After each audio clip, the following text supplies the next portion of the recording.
Monsieur Savoldelli. Madame Lienemann, prise de parole.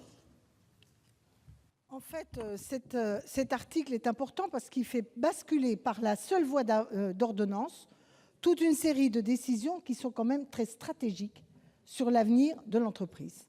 Or, je pense que le Parlement, s'agissant d'une structure non seulement comme la SNCF, mais de l'avenir du rail dans ce pays, ne peut pas aveuglément dire la gouvernance, vous verrez, les missions qu'on va transférer, vous verrez, c'est par ordonnance, sans que le législateur ait donné un cadre suffisamment précis, parce qu'il ne s'agit pas de faire du réglementaire.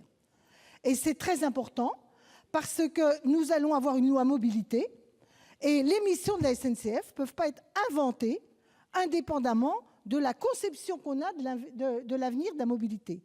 On va vers une hyper-industrialisation des services de mobilité, avec des intégrations entre ce qui va être les grands services SNCF, transport collectif, mais aussi la voiture individuelle, les petits systèmes de véhicules électriques autonomes. Comment tout ça va s'organiser? Quel schéma? Comment vont être les missions de la SNCF spécifiques dans ce cadre-là?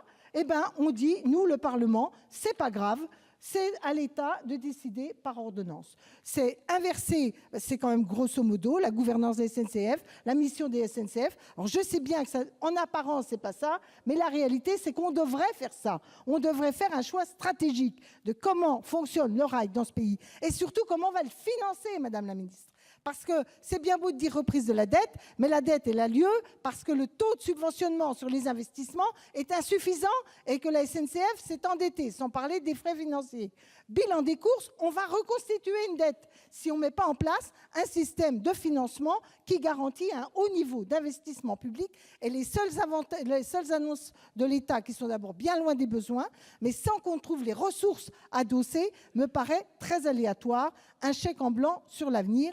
J'aurai l'occasion de reparler du statut puisqu'il est un peu évoqué, mais dans les amendements, on le fera. Merci, monsieur.